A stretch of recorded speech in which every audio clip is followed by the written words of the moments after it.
இந்த பதிவை பார்க்க போகிற அத்தனை அன்பர்களுக்கும் அடியார்களுக்கும் அடியனுடைய பணிவான வணக்கங்களை தெரிவிச்சுக்கிறேன். அன்பினை பெறுவாயாகில் அதர்மங்கள் அனைத்தும் நீங்கி துன்பமும் தவிர்ந்து போகும், துயரம் இங்கு உண்டோ சொல்வார். இந்த பதிவில் நம்ம பார்க்க போகிறது இந்த மார்கழி பிறந்ததுலேருந்து நம்ம திருவம்பாவை ரெட்டிப்பட்டி சுவாமிகளோட திருப்பள்ளி எழுச்சி பாடல் அது மாதிரி பார்த்துட்ருக்கோம். இப்போது திருப்பள்ளி எழுச்சி பாடல் 13 தான், அது முடிஞ்சு போச்சு. அதனால் ஞானியார் சுவாமிகள், ஞானியார் மடத்தின் மடாதிபதியாகிய ஞானியார் 24வது மடாதிபதியாகிய ஞானியார் சுவாமிகள் பாடிய ரெட்டியப்பட்டி சுவாமிகளை பற்றி பாடிய அந்த பாடல்களை இப்போ நம்ம பார்க்க ஆரம்பிச்சிருக்கோம். இந்த 3 பாடலும், ஒரு திருப்பாவை, ஒரு திருவம்பாவை, சுவாமிகளை பற்றிய ஒரு பாடல், இதை பார்த்துக்கிட்டுருக்கோம். தொடர்ந்து இன்றைக்கி 15வது பாடல் திருப்பாவை பார்க்க போகிறோம். ஆண்டாள் நாயக்கியார் அவ்வளவு அரங்கனையே தன்னுடைய மணாளனாக மனதளவில் வரித்து அதை செயல்படுத்தியும் காமிச்சவங்க. திருவரங்கத்தில் அரங்கனோட எல்லாரும் பார்த்துக்கிட்டு இருக்கிறப்போ 2 கலந்தாங்க. அதே மாதிரி மாணிக்க வாசகி பெருந்தகையும் தில்லை சிற்றம்பலவன் இந்த எழுதியிருக்கிற இந்த திருவாசகத்துக்கு என்ன பொருள் அப்படின்னு கேட்டால், அதோ இவன்தான் அதோட பொருள் அப்படின்னு சொல்லி அங்கே போனார். திரும்ப அந்த அருளோட ஐக்கியமாயிட்டார், திருவருளோட. அது மாதிரி இவங்க 2 பேரும் பாடிய பாடல்கள் நம்ம, அதாவது அவங்க வாயால் சொன்ன சொற்கள்லாம் வேதம். அந்த வேதத்தை நாம் பாடும் பொழுது, மறைச்சொற்களை திரும்ப திரும்ப சொல்லும் பொழுது அதுக்குண்டான சக்தி, அதுக்குண்டான ஒரு எனர்ஜி, ஆற்றல் கட்டாயமாக நமக்கு கிடைக்கும். அதை காலம் முழுசும் நம்ம தினம் சொல்லணும். ரொம்ப ரொம்ப கம்மியாக சொன்னால் இந்த மார்கழியிலையாவது நம்ம சொல்லணும் அப்படின்றதுக்காகத்தான் இதையெல்லாம் பெரியவங்க அமைச்சு வச்சுருக்காங்க. இந்த மாதத்தில் தான் ஓசோன் லேயர் அதிகமாக கிடைக்கும். சளி பிடிக்கும், எல்லாருக்கும் கூடுமான வரை சளி பிடிக்கும். இந்த சளி பிடிக்கிறதுனால உடம்பில் நோய் எதிர்ப்பு அணுக்களோட உற்பத்தியாகி உடம்பில் நோய் எதிர்ப்பு ஆற்றல் அதிகமாகும். நிறைய சாதகம் பண்ணுறவங்க அந்த விடியல் நேரத்தில் தான் சாதகம் பண்ணணும். மற்ற நேரங்களுக்கு இருக்கிற சக்தியை விட இந்த விடியல் நேரத்துக்கு மகிமை அதிகம். பிரம்ம முகூர்த்தம் அப்படின்னு சாதாரணமாகவே சொல்லுவாங்க. நம்முடைய விடியற்காலை அதோட இந்த ஒரு மாதம் முழுதும் தேவர்களுடைய ஆண்டுக்கு விடியல் நேரம், அவங்களுக்கு இது விடியற்காலை நேரம் இந்த ஒரு மாதமும். அதனால் தேவர்களுடைய விடியல் நேரம், நம்முடைய விடியல் நேரம் ஆகிய இந்த மார்கழிக்கு சிறப்பு அதிகம். அதனால தான் எல்லாரும் இந்த பாடல்களை தினமும் பாராயணம் பண்ணணும் அப்படின்னு பெரியவங்க அதாவது குறைஞ்சபட்சம், அதிகபட்சம் கிடைக்கலனாலும் குறைஞ்சபட்ச பயனையாவது மக்கள் அடையணும் அப்படின்னு இந்த நெறிமுறைகளை வகுத்து வச்சுருக்காங்க. நாம் இப்போது திருப்பாவையினுடைய 15வது பாடல் பார்க்கலாம். எல்லே இளங்கிளியே இன்னம் புறங்குதியோ, சில்லென்றழையேன் மின் நங்கை மீர் போதருகின்றேன், வல்லை உன் கட்டுரைகள் பண்டே உன் வாயறிதும், வல்லீர்கள் நீங்களே நானேதானாயிடுக, ஒல்லை நீ போதாய் உனக்கென்ன வேறுடையை, எல்லாரும் போந்தாரோ போந்தார் போந்தெண்ணிக்கொள், வல்லானை கொன்றானை மாற்றாரை மாற்றழிக்க, வல்லானை மாயனை பாடேலோர் எம்பாவாய். அம்மா இளங்கிளி போன்றவளே, நீ இன்னும் தூங்கிட்டு இருக்கியா? வந்தவங்க உறங்கிட்டு இருக்கிற பெண்கிட்ட பேசுகிறாங்க.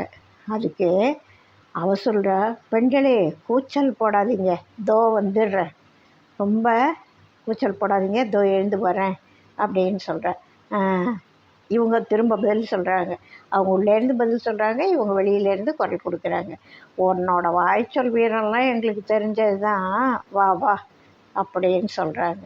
அதுக்கு அவங்க சொல்கிறாங்க, நீங்கள் தான் பேச்சில் வல்லவங்க, என்ன சொல்கிறீங்களே சரி அப்படியே இருந்துட்டு போட்டோம் அப்படின்னு சொல்கிறாங்க. உனக்கு மட்டும் என்ன அப்படி அதிசயமாக இந்த தூக்கம் இருக்குது, வா வா எழுந்து வா அப்படின்னு கூப்பிட்றாங்க. நான் மட்டும் வந்தால் போதுமா, மற்ற எல்லாரும் வந்துட்டாங்களா? அவங்க உள்ளே இருந்துகிட்டே கேட்குறாங்க. நான் மட்டும் வந்தால் போதுமா, மற்ற எல்லாரும் வந்துட்டாங்களா அப்படின்னு கேட்குறாங்க. ஆமாம், வேணும்னா நீயே வந்து எண்ணி பார்த்துக்கோ. முன்னாடி ஒரு பாடலையும் அதே மாதிரியே எண்ணிக்குறையில் துயிலேலோர் எம்பாவாய்னு ஒரு பாடல் நம்ம பார்த்துருக்கோம். அது மாதிரி அதே கருத்தை இங்கே சொல்கிறாங்க. வேணும்னா வா, நீயே வந்து எண்ணி பார்த்து வேணா தெரிஞ்சுக்கோ, எல்லோரும் வந்துட்டாங்களா தெரிஞ்சுக்கோ. ஒரு அரக்கனாக, ஒரு குவலயா பீடம் அப்படின்ற வலிமை வாய்ந்த அரக்கனை, யானையாக வந்த அரக்கனை கொன்றவனும் பகைவர்களின் செருக்கை அழித்தவனுமாகிய கண்ணனை நாம் பாடி செல்வோம் வா அப்படின்னு சொல்லி அந்த பெண்கள், வந்த பெண்களும் இவங்களும் டைலாக், உரையாடல் நடையில் இது அமைஞ்சிருக்கு. இவங்க பேசுகிறாங்க, அவங்க பதில் சொல்கிறாங்க, இவங்க பேசுகிறாங்க, அவங்க பதில் சொல்கிறாங்க. அப்படியாக அந்த பெண்ணை கூட்டிகிட்டு போய் நீராடுறதுக்கு கூட்டிகிட்டு போக வந்து பேசிகிட்ருக்கிற முறையில் அமைந்த அந்த பாடல் நம்ம விடியற் காலையில் பாடுற போது நம்மை யாரோ எழுப்புகிறாங்க அப்படின்ற உணர்வு நமக்கு இருக்கும். யார் எழுப்ப போகிறாங்க? அந்த பெருமான் தான். இதே மாதிரி தோழியர் வந்து ஒவ்வொரு வீட்லேயும் எழுப்புவாங்களான்னு இப்போது கிடையாது. அது கிராம வாழ்க்கை. அந்த கிராமிய மனம் வேறு மாதிரி இருக்கும். அங்கே இதெல்லாம் சாத்தியம். இங்கே நகர்ப்புறங்களில் அதெல்லாம் கிடைக்காது. அந்த நல்ல வாய்ப்புகள் இப்போ கிடையவே கிடையாது.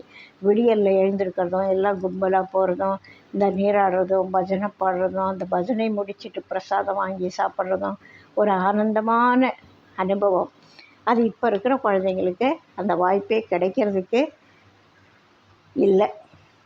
அது ஒரு சின்ன குறைபாடு தான், இருந்தாலும் அது அழகு. இப்போ அந்த அழகு இல்லை. அது மாதிரி அந்த பெண்கள்லாம் ஒருத்தரோட உறங்கிறத எழுப்புகிறாங்களோ இல்லையோ, ஒருத்தரோட ஒருத்தர் பேசிட்டு அது விடியல் நேரத்தில் துணையோடு போகிறது நல்லதுன்ற முறையில் நிறைய பேரை ஒன்றா நீராடுறதுக்கு கூட்டிகிட்டு போகிறாங்க. அப்பத்திய நீர்நிலைகள் வேறு. இப்போ வீட்டுக்குள்ளே அப்படி பைப் திறந்த உடனே தண்ணீர் கொட்டும், வேணும்னா வெந்நீரும் கொட்டும். அப்போ அந்த காலத்தில் அப்படியான வசதிகள் கிடையாது. கிணறு, ஆறு, குளம், அருவி, இந்த மாதிரி அந்தந்த பகுதியில் வாழ்ந்தவங்களை பொறுத்து அது மாதிரி நீர்நிலைகளில் நீராடி பழக்கம். அதனால் இப்போ மாதிரி வீட்டுக்குள்ளே பாத்ரூம் வசதி அப்போ கிடையாது. அப்போ எல்லாம் அதாவது கொல்லைப்புறத்தில் வீட்டுக்கும் வெளியில் போய் தான் இதையெல்லாம் செய்யணும். அப்போ துணையோடு போகிறதும் ஒரு நல்லா இருக்கும். ஒரு உறக்கம் கலைஞ்சி ஒரு கலகலன்னு இருக்கும். அந்த விடியல் நேரத்தில் சந்தோஷத்தை அனுபவிக்கிறதுக்கு பாரதியார் ரொம்ப அழகாக ஒரு கவிதையில் சொல்கிறார். யாரெல்லாம் இந்த விடியல் நேரத்தை அழகை ரசிக்க தெரியலையோ அவங்கெல்லாம் நிறைய மிஸ் பண்ணுறாங்க அப்படின்ற மாதிரி ஒரு பாடல் எழுதியிருப்பார். ரொம்ப அழகான பாடல். இந்த விடியல் நேரத்தோட அழகே ஒரு தனி. அதை ரசிக்க தெரிஞ்சு ரசிக்கிறப்போ அந்த பறவைகளோட கீச்சொலிகள், சிலப்பதிகாரத்தில் ஒரு இடத்துல அந்த கிராமத்தில் அந்த விடியல் நேரத்தில் எப்படி கோழி கூவும், எப்படி தொழிலுக்கு விவசாயம் பண்ண போகிறவங்க அந்த நாயோட ஒலிகள், கோழியோட பறவைகளோட ஒலிகள் அதெல்லாம் காமிப்பாங்க. அது மாதிரி அந்த விடியல் நேரத்துக்கு ஒரு தனி அழகு இருக்குது. உறங்கிட்டு இருந்த எல்லாரும் அப்படியே ஒல்லென் ஒலி படைத்தது ஊர் அப்படின்னு வரும் அதில். அது மாதிரி அந்த விடியல் நேரத்தோட அழகே ஒரு தனி அழகு. அதை இவங்க ரொம்ப நல்ல பயன்படுத்தி எல்லோரும் நம்ம வாழ்க்கையில் நல்லதை நினைக்கணும், அந்த விடியல் நேரத்தில் நல்லதை நினைக்கணுன்றதுக்காக நமக்கு வாய்ப்பு கொடுத்துருக்காங்க. அதனால் இப்போ வந்து திருவெம்பாவை பாடல், மாணிக்கவாசகர் பாடிய திருவெம்பாவை பாடல் பார்க்கலாம். அதே 15வது பாடல் பார்க்குறோம்.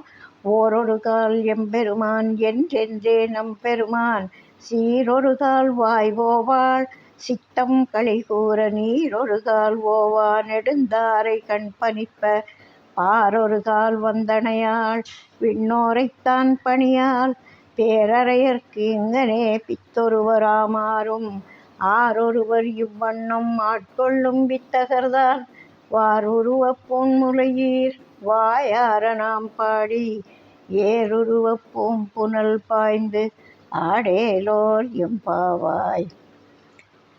மிக அருமையான பாடல். அதாவது ஒரு பக்தி பித்தேறி போச்சு ஒருத்தருக்கு, இன்னொருத்தருக்கு உறக்கம் வந்திருக்கு. ஒரு பொண்ணு அந்த பக்தி மேலீட்டில் இருக்காங்க, இன்னொருத்தர் இங்கே உறங்கிட்டு இருக்காங்க.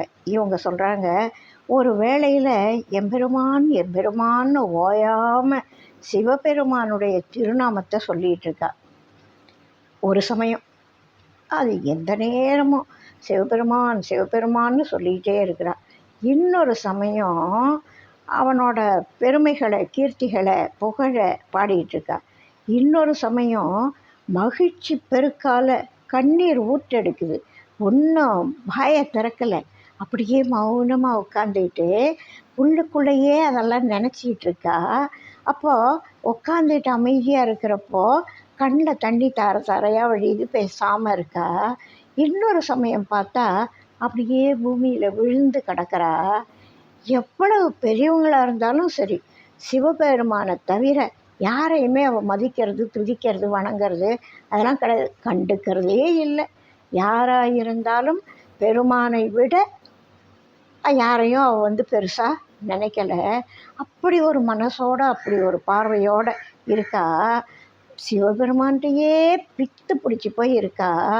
அந்த கச்சை அணிந்த மார்பையுடைய பெண்களே இப்போது பிறரை அடிமை கொள்கிற அந்த ஞான வடிவினனான அவனோட திருவடியை புகழ்ந்து பாடி அழகிய மலர்கள் நிறைஞ்ச நீரில் போய் நாம் நீராடுவோம் வாங்க. ஒரு பெண் எப்படி இருக்கா, அதாவது அந்த இறை நாட்டம் முதிர்ந்த நிலையில் இருக்கிற பெண் நிலைமை எப்படி இருக்கும். பெண்ணா ஆன்மான்னு வச்சுப்போம். அந்த ஆன்மா வேறு யாரையும் கருதாது, எதையும் கருதாது, சூழ்நிலை கவலை இல்லை. அதோட மனசு பூரா இறைவனோட திருவடியில் மட்டுமே இருக்கும். அந்த ஆனந்த பரவச நிலை, இறைவனோட ஒன்றிய நிலையில் அது எப்படி இருக்கும் அப்படின்றத அழகாக சொல்கிறாங்க பாருங்கள். ஒரு சமயம் பெருமானே பெருமானே சிவனே சிவனே அப்படின்னு புலம்பிகிட்டு இருக்கிறா, இறைவனுடைய திருநாமத்தை சொல்கிறா. இன்னொரு சமயத்தில் இறைவனுடைய மற்ற பெருமைகளை, இறைவனுக்கு பெருமைகள் ஒன்றா இரண்டா சொல்லி வாய் மாளாது, சொல்லிகிட்டே இருந்தாலும் எத்தனை ஜென்மம் வரைக்கும் சொன்னாலும் சொல்லி முடிக்க முடியாது. அவ்வளவு பெருமைகள் நிறைந்தவர் ஆண்டவன். முன்னாடி நான் ஒரு பதிவில் சொல்லியிருக்கேன், நம்ம உடம்புக்குள்ளே ஏராளமான 96 தத்துவங்கள் அப்படின்னு சொல்லுவாங்க. அது அத்தனையும் எப்படி செயல்படுது, இந்த கண் எப்படி பார்க்குது, பார்த்ததை எப்படி திரும்ப சொல்லுது, திரும்ப ஞாபகம் வச்சுருக்குது, திரும்ப எடுத்து கொடுக்குது. அப்படியே ஞாபகப்படுத்தி பாருங்கள், யோசித்து பாருங்கள். இது அந்த ஆன்மா தொடர்பு இல்லைன்னா இந்த கண்ணுக்கு என்ன பவர் இருக்குது? நம்ம கேட்குறோம் அப்படின்னு சொல்கிறோம், அப்படியே சொல்லா அந்த காதில் விழுந்து மண்டையில் போய் அப்படியே எழுத்து மாதிரி படியுதா? இல்லை. இங்கேருந்து வெளியிலேருந்து வர்றப்போ வெறும் காற்று. அதான் நம்முடைய உடம்பு. எப்படி ஒரு ரேடியோ வேவ்ஸை நம்ம கேட்குறோமோ, ஒலிகளாக மாற்றி நம்ம புரிஞ்சுக்கிறோமோ, அதே முறையில் தான் ஒருத்தர் பேசுகிறத நம்ம கேட்குறோம். ஆனால் ரேடியோவே ஒரு குறிப்பிட்ட அந்த நம்பரில் டியூன் பண்ணால் தான் அந்த ஒலி வரும். ஆனால் நாம் இவ்வளோ ஒலிகளையும் கேட்டு புரிஞ்சு அதுக்கு ஏற்ற பதிலும் சொல்லி அதை உணர்வில் நம்ம புரிஞ்சுக்கிறோமே, இது எவ்வளவு பெரிய அதிசயம் தெரியுமா? நம்ம உடம்பு போல் ஒரு அதிசயமான விஷயம் உலகத்திலேயே கிடையாது. உலகத்தில் வேறு எந்த பொருளும் கிடையாது. அவ்வளவு அற்புதங்களை நம்ம ஒரு உடம்புக்குள்ளே வச்சுருக்கார் ஆண்டவர். இந்த நாக்கோட பயன்பாடு, நகங்களோட பயன்பாடு, இப்போ சின்ன சின்ன விஷயங்கள், தசவாய்க்கள் உள்ளே இருக்குது, அது எப்படி செயல்படுது, வாயில் போட்ட உணவு இன்புட் எங்கே இருக்குது, அவுட்புட் எங்கே இருக்குது, அதுக்குள்ளே என்னென்ன மாற்றங்கள் நடக்குது, என்னென்ன பொருட்கள் சுரக்குது, எங்கெங்கே என்னென்ன வேலைகள் நடக்கணுமோ சிஸ்டமேட்டிக்காக கரெக்டாக நடக்குது. ஒரு கீழே இருக்கிற ஒரு திரவத்தை மேல் நோக்கி அனுப்பணும் அப்படின்னா மோட்ரு வச்சு பம்ப் பண்ணி மேலே ஏற்றி அனுப்பணும். நம்முடைய கால்லேருந்து ரத்தம் இதயத்துக்கு வருதே, அங்கே எந்த மோட்டரை வச்சு பம்ப் பண்ணுறாங்க? அதெல்லாம் யாரால் செய்ய முடியும்? கீழே இருக்கிற ஒரு லிக்விடு மேலே நோக்கி வரணும்னா அந்த பம்பிங் ஆற்றல் யார் கொடுக்கறது? இல்லை. மேலேருந்து ஒரு திரவம் கீழே இறங்கிறது சுலபம். கீழே இருக்கிற திரவம் மேல் நோக்கி வருமா?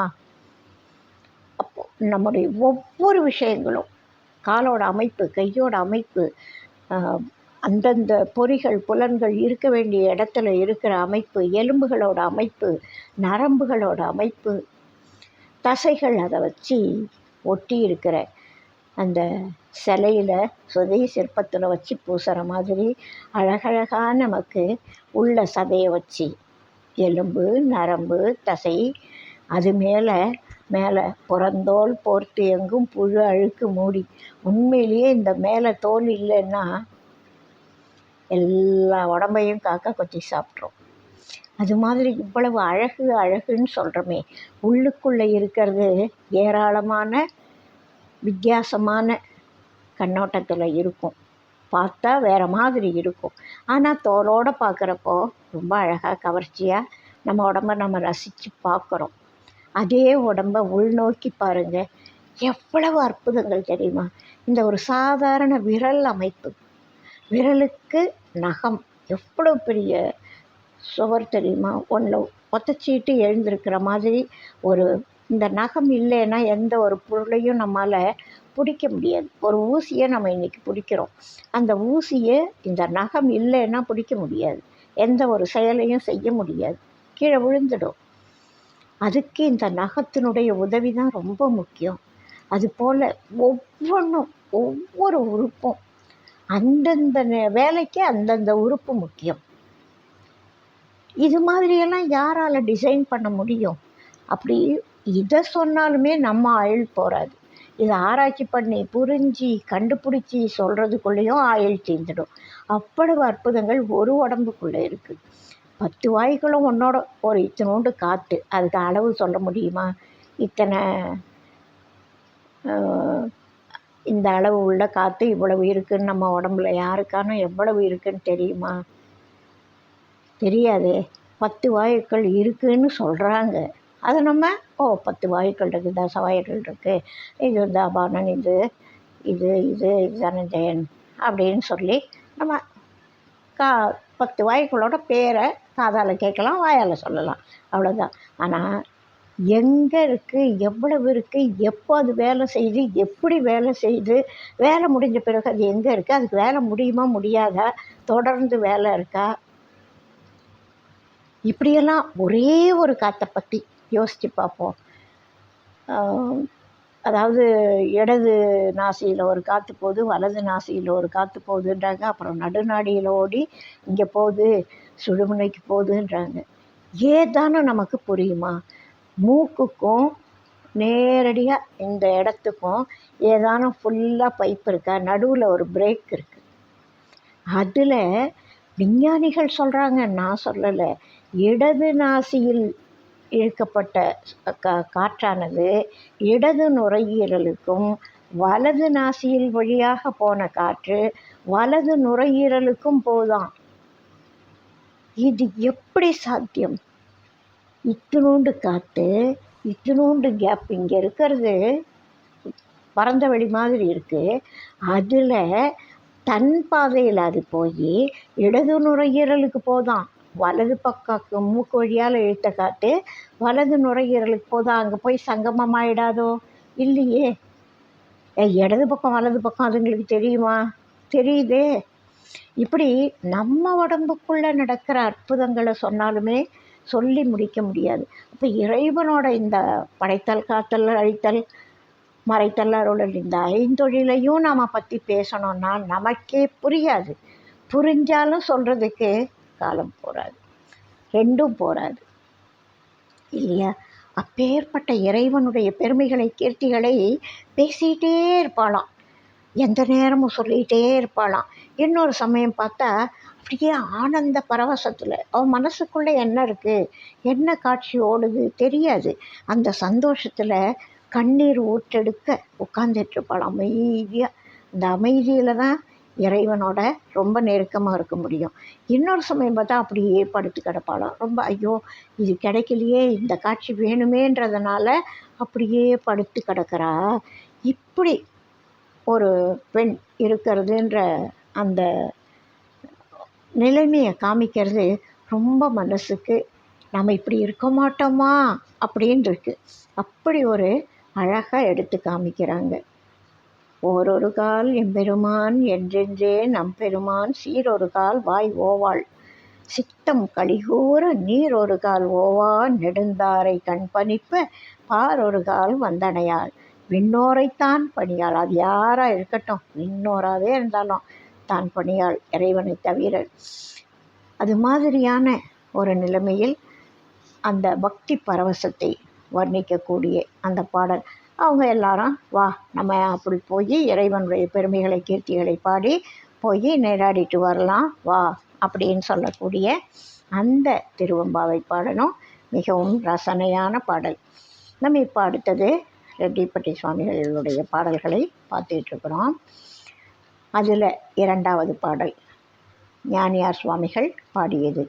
அன்பு செய்வார்க்கு வேண்டுவது தந்தே அளித்திடு கருணையை உடையோன் வன்பு செய்வார்க்கு மரக்கருணையினால் வகைப்படு நலம்பரச் செய்வோன் முன்பு பின்பு இல்லா முதல்வன் என்றின்னும் முழுமறை முழங்கிடு தலைவன் நன்மனத்தவர் சூழட்டியப்பட்டி நகர்தனில் குருவென வந்தோன். நான் முன்னாடியே சொல்லியிருக்கேன் முந்தின பதிவில் கூட. ஞானியார் சுவாமிகள் ரெட்டியப்பட்டி சுவாமிகளை அந்த பரம்பொருளே ரெட்டியப்பட்டியில் வந்து அவதாரம் செய்ததாகத்தான் கருதினார், பாடினார். அவருடைய பாடல்கள் அப்படி தான் சொல்லுது. அவருக்கு அப்படி தான் இவர் காட்சி கொடுத்துருக்கார். அவர் என்ன சொல்கிறாரு, அன்பு செய்கிறாங்கல்ல, அன்பாக இருக்காங்கல்ல, இறைவனிடம் அன்புன்னு இல்லை, எல்லா உயிர்களிடத்தும் அன்பாக இருக்கக்கூடியவர்கள் தான் உண்மையான அன்பர்கள். திருமூலர் அன்பும் சிவமும் இரண்டென்பர் அறிவிலார் அருகிலார் அப்படின்றாங்க. அவங்கெல்லாம் தெரியாதவங்க அன்பும் சிவமும் ஒன்று தான் சொல்கிறாங்க. எல்லாரும் அதை தான் சொல்கிறாங்க. அதே மாதிரி இந்த அன்பு செய்கிறவங்களுக்கு வேண்டியதை கொடுப்பாராம். அன்பாக இருக்கிறவங்களுக்கு வேண்டியது கிடைக்குமா? அப்போ நமக்கு வேண்டியது கிடைக்கும்னா நம்ம எவ்வளோ அன்பாக இருக்கலாம் பாருங்கள். அப்படியே இப்படி பரட்டி போட்டு அந்த வாக்கியத்தை படித்து பாருங்கள். அன்பு செய்வார்க்கு வேண்டுவது தந்தே அளித்திடு கருணையை உடையோன். அப்போது நமக்கு வேண்டுவதெல்லாம் வேணும், அடையணும் அப்படின்னா நமக்கும் இறைவன் அளிப்பான். ஒருத்தருக்கு தான் கொடுக்குறவன் கிடையாது. யார் அப்படி இருந்தாலும், எத்தனை கோடி மக்கள் அப்படி இருந்தாலும் அத்தனை கோடி பேருக்கும் கொடுக்கக்கூடியவன். அவனுடைய பட்ஜெட்டில் இவ்வளவுதான்ற லிமிட் கிடையாது, இன்னாருக்கு தான்ற லிமிட்டு கிடையாது, இந்த சமயத்தில் தான்ற லிமிட்டு கிடையாது. யார் அந்த நிலைமை வர்றாங்களோ அவங்களுக்கு எல்லாருக்கும் பேரானந்தத்தை வழங்கக்கூடிய பேரின்ப வள்ளலவர். அதனால் அன்பு செய்வார்க்கு வேண்டுவது தந்தே அளித்திடு கருணையை உடையோன். அவன் கருணையானவன் இறைவன். அந்த கருணையை உடையவன் இவன். அன்பு செய்வார்க்கு, சரி அன்பு செய்வார்க்கு வேண்டியதை கொடுக்குறீங்க. அப்போ அன்பு செய்வார்க்கு அப்படின்னா மரக்கருணையினால் வகைப்படு நலம்பரச் செய்வோன். மரக்கருணை அப்படின்னா அவங்களுக்கு துன்பத்தை கொடுக்குற மாதிரி கொடுக்கறது, அவங்கள துன்பப்பட வச்சு. அந்த இப்போ குழந்தைக்கு சளி பிடிச்சிருக்கு, அம்மா என்ன செய்வாங்க, சளி பிடிக்காத குழந்தைக்கு மருந்து தர தேவையில்லை. சளி பிடிச்சிருக்கிற குழந்தைக்கு, உடல் நலம் சரியில்லாத குழந்தைக்கு என்ன செய்வாங்க, கசப்பு மருந்தை வற்புறுத்தி ஊட்டுவாங்க. எதுக்கு? அந்த கசப்பை ஏன் அந்த குழந்தைக்கு கொடுக்கணும்? அந்த குழந்தைக்கு உடம்பு குணமாகணும், அதுக்காக.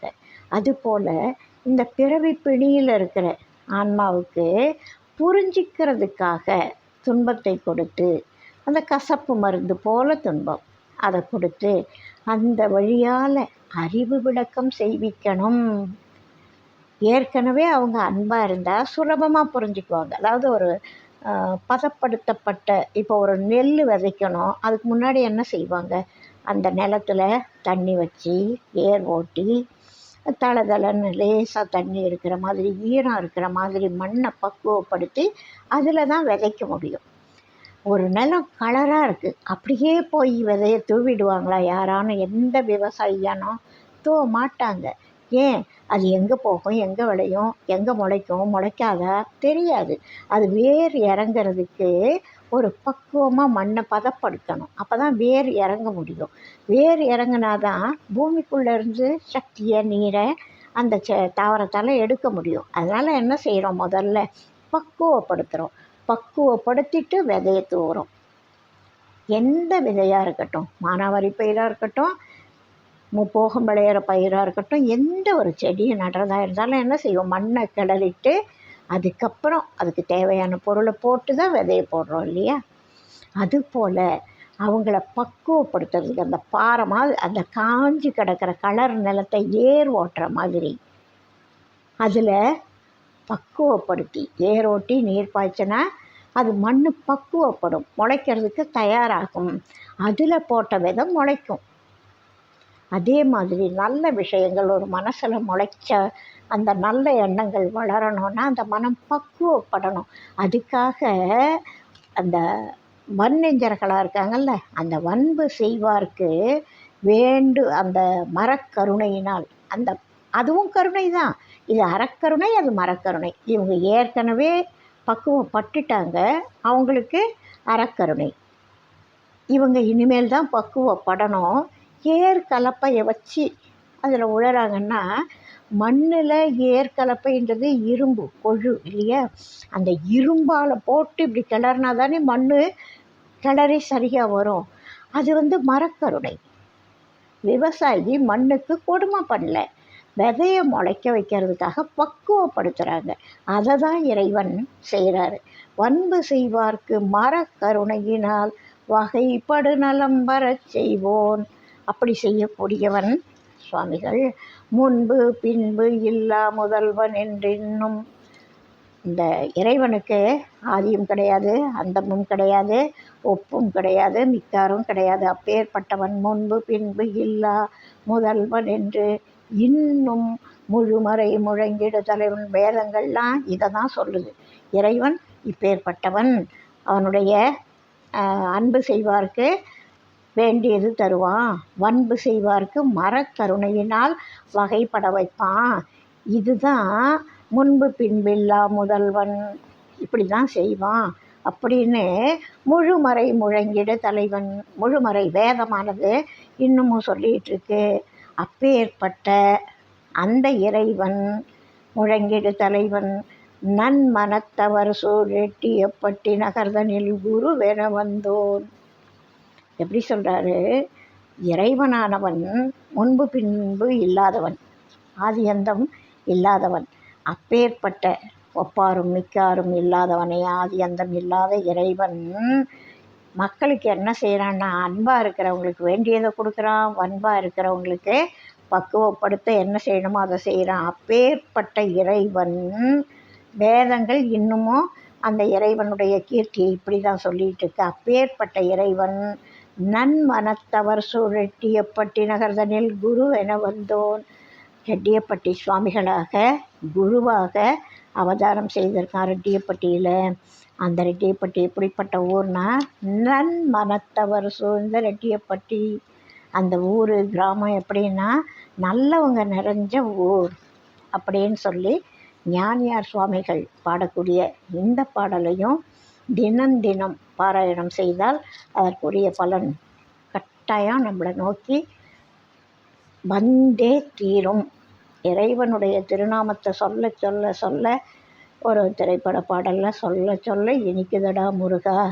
அது மாதிரி இந்த வார்த்தைகள்லாம் மறைகள். அந்த மறைகளை ஓத ஓத இதுக்கு புரியாத பாஷையில் இருக்கிறது தான் மறை இல்லை. தமிழ் மறை ஏராளமான கருத்தாழமிக்க சொற்களை கொண்டு இறைவனை அணுக ஒரு புனித நன்மொழி இருக்குன்னா அது கட்டாயமாக தமிழ் மொழியாக உருக்கமான கருத்துக்களை அழகாக தெளிவாக சொல்லக்கூடிய ஒரு மொழி.